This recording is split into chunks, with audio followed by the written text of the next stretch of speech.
शांति। आज 2 तारीख है, बुधवार है। सारे दिन का सोमान है। मैं आत्मा शुभ भावना संपन्न निष्काम सेवाधारी हूँ। तो सारे दिन निष्काम सेवाधारी बनकर हमको सेवा करनी है। हर एक आत्मा के प्रति शुभ भावना रखनी है। तो आज प्यारे बाबा ने कहा है हमको रूहानी पंडा बनना है और सबको अमरपुरी शांति धाम का रास्ता बताना है। शांति धाम घर और अमरपुरी स्वर्ग दोनों रास्ते बताने हैं। तो आज का महावाक्य है, बाबा कहते मीठे बच्चे तुम हो रूहानी पंडे, तुम्हें सबको शांति धाम अर्थात अमरपुरी का रास्ता बताना है। प्रश्न, तुम बच्चों को कौन सा नशा है, उस नशे के आधार पर कौन से निश्चय के बोल बोलते हो? तो उत्तर है, तुम बच्चों को यह नशा है कि हम बाबा को याद कर जन्म जन्मांतर के लिए पवित्र बनते। तो तुम निश्चय से कहते हो कि भल कितने भी विघ्न पड़े लेकिन स्वर्ग की स्थापना जरूर होनी है। नई दुनिया की स्थापना और पुरानी दुनिया का विनाश होना ही है। तो ये बना बनाया ड्रामा है, इसमें संशय की बात ही नहीं है। तो ये निश्चय बुद्धि बन के नशे में रहना है बाबा। ओम शांति। रूहानी बच्चों प्रति रूहानी बाप समझा रहे, तो तुम जानते हो हम आत्मा है। इस समय हम रूहानी पंडे बने। तो रूहानी पंडा बन सबको रास्ता बताना है। बनते भी है और बनाते भी है। ये बातें अच्छी रीति धारण करो। माया का तूफान भुला देता है। तो रोज सुबह शाम ये विचार करना चाहिए। तो ये अमूल्य रतन अमूल्य जीवन के लिए और रूहानी बाप से मिलते हैं। तो रूहानी बाप समझाते हैं कि बच्चों तुम अभी रूहानी पंडे व गाइड्स हो। तो मुक्ति धाम का रास्ता बताने के लिए तो ये सच्ची सच्ची अमर कथा अमरपुरी में जाने की है। तो अमरपुरी में जाने के लिए पवित्र बन रहे हो। अब पवित्र भ्रष्टाचारी आत्मा अमरपुरी में कैसे जाएगी? तो मनुष्य अमरनाथ की यात्रा पर जाते हैं। स्वर्ग को भी अमरपुरी कहेंगे, अमरनाथ कहेंगे। अकेला अमरनाथ थोड़ी होता है। तो तुम सब आत्माएं अमरपुरी जा रही हो। वह है आत्माओं की अमरपुरी परम धाम। फिर अमरपुरी में आते हैं शरीर के साथ, माना स्वर्ग में। वहां कौन ले जाते हैं? तो परम पिता परमात्मा सभी आत्माओं को ले जाते हैं। उसको अमरपुरी भी कहते हैं, परंतु राइट नाम उसका है शांति धाम। तो वहां तो सबको जाना ही है। तो ड्रामा की भावी टाली नहीं टले। तो ये अच्छी रीति बुद्धि में धारण करो। तो पहले पहले तो आत्मा समझो। तो परमपिता परमात्मा भी आत्मा ही है। तो सिर्फ उनको परमपिता परमात्मा कहते हैं। तो वह हमको समझा रहे हैं, वही ज्ञान का सागर है, पवित्रता का सागर है। तो अब बच्चों को पवित्र बनाने के लिए श्रीमद् देते हैं, माँ में एकम याद करो। तो तुम्हारे जन्म जन्मांतर के पाप कट जाएंगे। तो याद को ही योग कहा जाता है। तो तुम बच्चे हो ना, बाप को याद करना है। याद से ही बेड़ा पार। तो इस विषय नगरी में तुम शिव नगरी में जाएंगे। विषय नगरी से तो विष्णुपुरी में आएंगे। फिर तो हम पढ़ते ही है वहाँ के लिए, यहाँ के लिए नहीं है पढ़े। तो यहाँ जो राजे बनते वो धन दान करने से बनते हैं। कई है जो गरीबों की बहुत संभाल करते, कोई हॉस्पिटल धर्मशाला आदि बनाते। तो कोई धन दान करते। जैसे सिंध में मूलचंद था, गरीबों के पास जाकर दान करते थे। तो गरीबों की बहुत संभाल करते हैं। ऐसे बहुत दानी होते हैं, करते हैं। सुबह को उठकर अन्न की मुट्ठी भी निकालते और गरीबों को दान करते। आजकल तो ठगी बहुत लगी हुई है। पात्र को दान देना चाहिए, वो अकल तो है नहीं। तो बाहर में जो भीख मांगने वाले बैठते हैं उनको देना, वो भी कोई दान नहीं है। तो उन्हों का तो यह धंधा है। गरीबों को दान करने वाला अच्छा पद पाते हैं।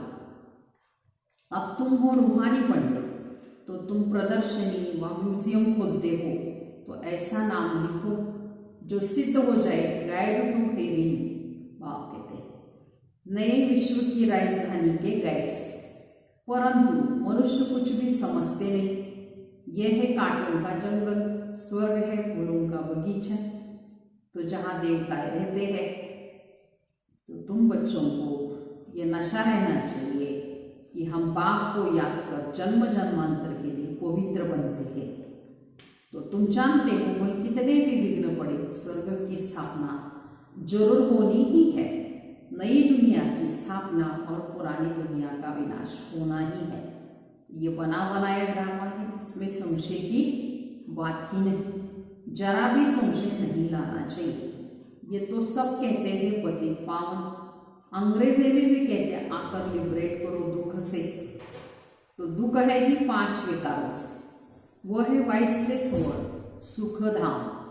तो अब तुम बच्चों को जाना ही है सुखधाम स्वर्ग में। तो मनुष्य समझते स्वर्ग ऊपर में है, तो उनको अच्छी रीति धारणा कर नॉलेज का मंथन करना है। स्टूडेंट भी घर में यही ख्याल करते रहते हैं, ये पेपर भर कर देना है, आज ये करना है, ऐसे हमको भी मंथन करना है। तो तुम बच्चों को अपने कल्याण के लिए आत्मा को सतो प्रधान बनाना है, पवित्र बन मुक्ति धाम में जाना है। नॉलेज से फिर देवता बनते हो। तो आत्मा कहती है ना, हम मनुष्य से बैरिस्टर बनते हैं, तो हम आत्मा मनुष्य से गवर्नर बनते हैं। तो आत्मा बनती है शरीर के साथ। तो शरीर खत्म हो जाता है तो फिर नए से पढ़ना ही पड़ता है। तो आत्मा ही पुरुषार्थ करती है विश्व का मालिक बनने के लिए। तो बाबा कहते हैं पक्का पक्का याद कर लो, हम आत्मा है। देवताओं को ऐसे नहीं कहना है, क्योंकि याद नहीं करना पड़ता, क्योंकि वो है ही पावन आत्मा अभिमानी। तो प्रारब्ध भोग रहे हैं, पति थोड़ी है जो बाप को वो याद करे।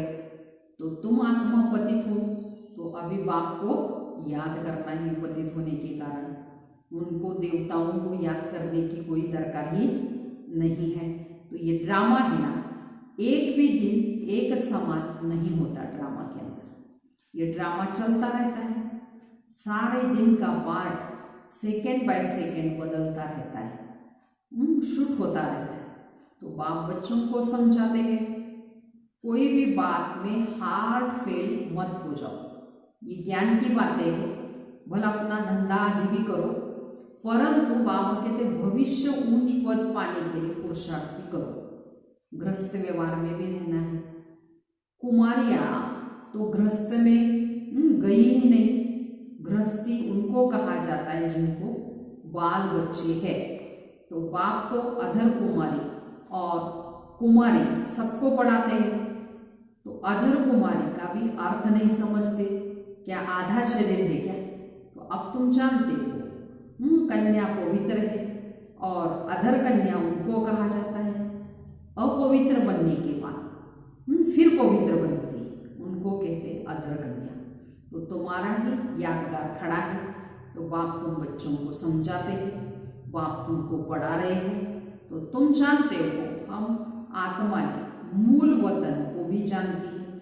फिर सूर्यवंशी चंद्रवंशी कैसे राज्य करते हैं, क्षत्रिय पने की निशानी बाण क्यों दिया है, तो वो भी तुम जानते हो। लड़ाई आदि की वहाँ बात नहीं है। तो न असुरों की बातें हैं, न चोरी की बात सिद्ध होती है। ऐसा कोई रावण होता ही नहीं जो वहाँ सीता को ले जाए। तो बाप समझाते हैं मीठे मीठे बच्चे, तुम समझते हो कि हम है हेविन के मुक्ति जीवन मुक्ति के पंडित। तो वह है जिस्मानी पंडित, हमको राह बतानी मुक्ति जीवन मुक्ति की। तो वह कलयुगी ब्राह्मण है, पुरुषोत्तम बनने के लिए वो पढ़ रहे हैं। तो हम पुरुषोत्तम संगम युग पर है। तो बाबा अनेक प्रकार से बच्चों को समझाते रहते, फिर भी देह अभिमान में आने से भूल जाते। तो मैं आत्मा हूँ, बाप का बच्चा हूँ, ये नशा नहीं रहता। तो जितना याद करते रहेंगे उतना देह अभिमान टूटता जाएगा। तो हमारा पार्ट ही है हीरो हीरोइन का। हीरो हीरोइन नाम तब पड़ता है जब कोई विजय पाते हैं। तो तुम विजय पाते हो तब तुम्हारे भी हीरो हीरोइन नाम पड़ता है। इस समय इनसे पहले नहीं था। तो हारने वाले को हीरो हीरोइन नहीं कहेंगे। तो तुम जानते हो हम अभी जाकर हीरो हीरोइन बनते हैं। तुम्हारा पार्ट ऊंच से ऊंच है। कौड़ी और हीरे का बहुत फर्क है। तो भल कोई कितने भी लखपति करोड़पति हो, परंतु तुम जानते हो अभी ये सब विनाश हो ही जाएगा। तो तुम आत्माएं धनवान बनती जाती हो, बाकी सब देवालय में जा रहे हैं। ये सब बातें धारण करनी है और बिल्कुल निश्चय में रहना है। ये नशा चढ़ता है, बाहर जाने से नशा उतर जाता है। यहाँ की बातें यहाँ ही रह जाती है। तो बाप कहते बुद्धि में रहे, बाप हमको पढ़ा रहे हैं। तो जिस पढ़ाई से हम मनुष्य से देवता बन जाएंगे, इसमें तकलीफ की कोई बात नहीं। धंधे आदि से भी कुछ टाइम निकाल याद कर सकते हो। तो यह अपने लिए धंधा ही है ना। तो छुट्टी लेकर जाए बाप को याद करो। तो ये कोई झूठ नहीं बोलते ना, सारा दिन ऐसे थोड़ी गंवाना है बाप। हम भविष्य का तो कुछ ख्याल करें। तो युक्तियां बहुत है, जितना हो सके टाइम निकाल बाप को याद करो। तो शरीर निर्वाह के लिए धंधा आदि भले करो। तो हम तुमको विश्व का मालिक बनने की बहुत अच्छी राय देते हैं। तो तुम बच्चे भी सबको राय देने वाले ठहरे। तो वजीर राय के लिए होते हैं। तो तुम एडवर्टाइजर हो, तुमको मुक्ति जीवन मुक्ति कैसे मिले इस जन्म में वो रास्ता बताते हैं। तो मनुष्य स्लोगन आदि बनाते हैं, तो दीवार में ऊपर लगा देते हैं। तो जैसे तुम लिखते हो बी होली एंड राजू की, परंतु इनसे समझेंगे नहीं। तो अब तुम समझते हो तुमको बाप से वर्षा मिल रहा है, मुक्ति धाम का वर्षा है। तो तुम मुझे पतित पावन कहते हो, तो मैं आकर राय देता हूँ तो पावन बनने की। तुम भी एडवर्टाइजर हो। मुक्ति धाम में कोई जा नहीं सकते जब तक बाप एडवाइस न करे, माना श्रीमत न दे। तो श्री अर्थात श्रेष्ठ मत है ही शिव बाबा की। तो आत्माओं को श्रीमत मिलती है शिव बाबा की। पाप आत्मा पुण्यात्मा कहा जाता है। पाप शरीर नहीं कहेंगे, आत्मा शरीर से पाप करती है, इसलिए पाप आत्मा कहा जाता है। बिगर शरीर आत्मा न पाप न पुण्य कर सकती है। तो जितना हो सके विचार सागर मंथन करो। तो टाइम तो बहुत है। टीचर व प्रोफेसर है, तो उनको भी युक्ति से रूहानी पढ़ाई पढ़ानी चाहिए, तो जिससे कल्याण हो।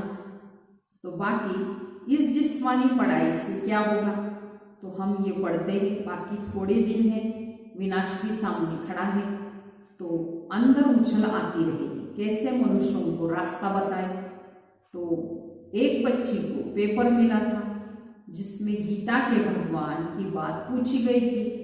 तो उसने लिख दिया गीता का भगवान शिव है, तो उनको नापास कर दिया। समझती थी हम तो बाप की महिमा लिखती हूँ, गीता का भगवान शिव है, वो ज्ञान का सागर, प्रेम का सागर है। तो कृष्ण की आत्मा भी ज्ञान पा रही है। ये बैठ लिखा तो वह बच्ची फेल होगी। बाप माँ बाप को कहा हम ये नहीं पढ़ेंगे, तो अब इस रूहानी पढ़ाई में लग जाऊंगी।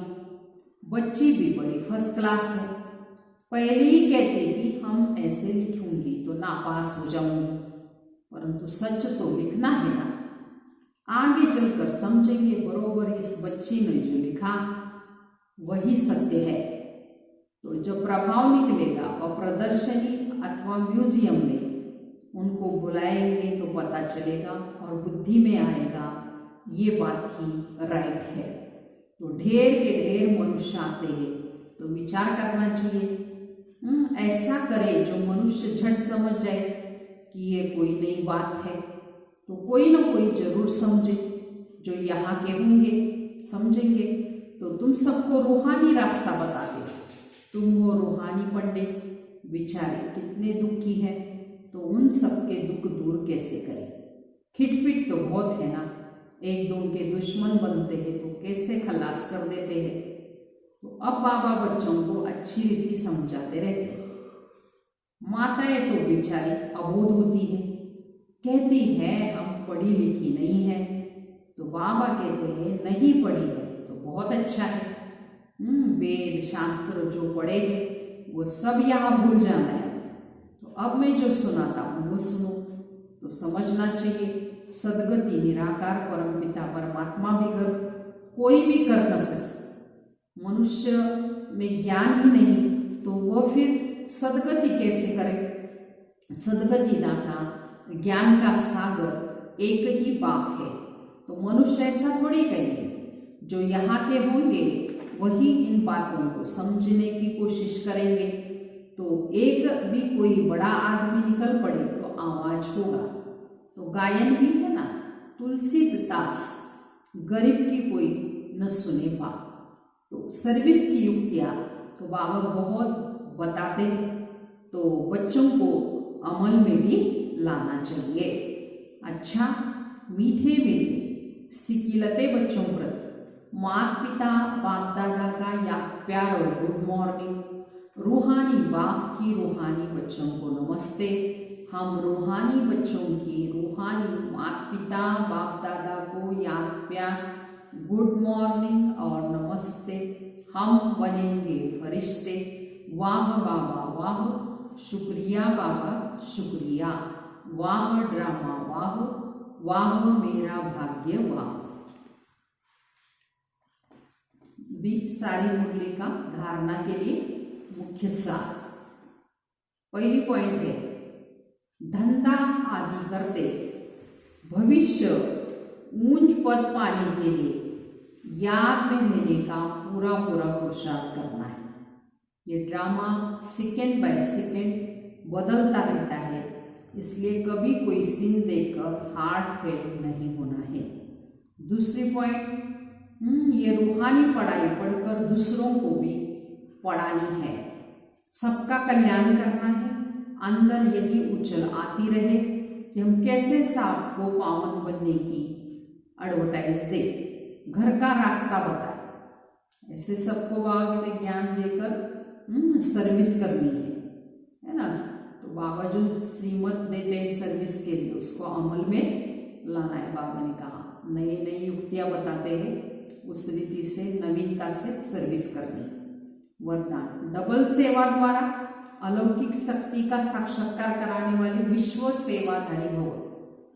विस्तार जैसे बाप का स्वरूप है कि विश्व सेवक, ऐसे आप भी बाप समान विश्व सेवाधारी हो। शरीर द्वारा स्थूल सेवा करते हुए मनसा से विश्व परिवर्तन की सेवा में तत्पर हो। तो एक ही समय पर तन और मन से इकट्ठी सेवा हो। तो जो मनसा और कर्मना दोनों साथ साथ सेवा करते हैं, उनसे देखने वाले को अनुभव व साक्षात्कार हो जाता है कि ये कोई अलौकिक शक्ति है। इसलिए इस अभ्यास को निरंतर और नेचुरल बनाओ। तो मनसा सेवा के लिए विशेष एकाग्रता का अभ्यास बढ़ाओ। ऐसे बाबा ने सारे दिन के लिए विश्व सेवाधारी भव का वरदान दिया है। तो बाबा कहते एक कर्मना द्वारा भी सेवा करना है और दूसरा मनसा द्वारा भी करना है। दोनों सेवाएं इकट्ठी करनी है। माना मनसा से विश्व परिवर्तन की सेवा में तत्पर रहना है शरीर द्वारा स्थूल सेवा करनी है बाबा कहते। ऐसे तन और मन से एक ही टाइम पर ये दो सेवाएं करनी है बाबा कहते, जिससे अनेकों को साक्षात्कार हो और आपके द्वारा अलौकिक शक्ति का वो अनुभव करे। तो इसके लिए बाबा कहते हैं मनसा सेवा के लिए विशेष एकाग्रता की शक्ति है चाहिए। तो वो शक्ति ने अंदर योग बल से बढ़ानी है। ऐसे सारे दिन के लिए विश्व सेवाधारी बनना है, तन और मन से दोनों से सेवा करनी। आज का स्लोगन है सर्वप्रति गुण ग्राहक बनो, लेकिन फॉलो ब्रह्मा बाप को करो। माना कोई किसी को भी देखते हो तो उनसे गुण उठाने बाबा कहते, और हमेशा फॉलो फादर करना है, फॉलो ब्रह्मा करना है, फॉलो फादर एंड मदर। अच्छा, ओम शांति।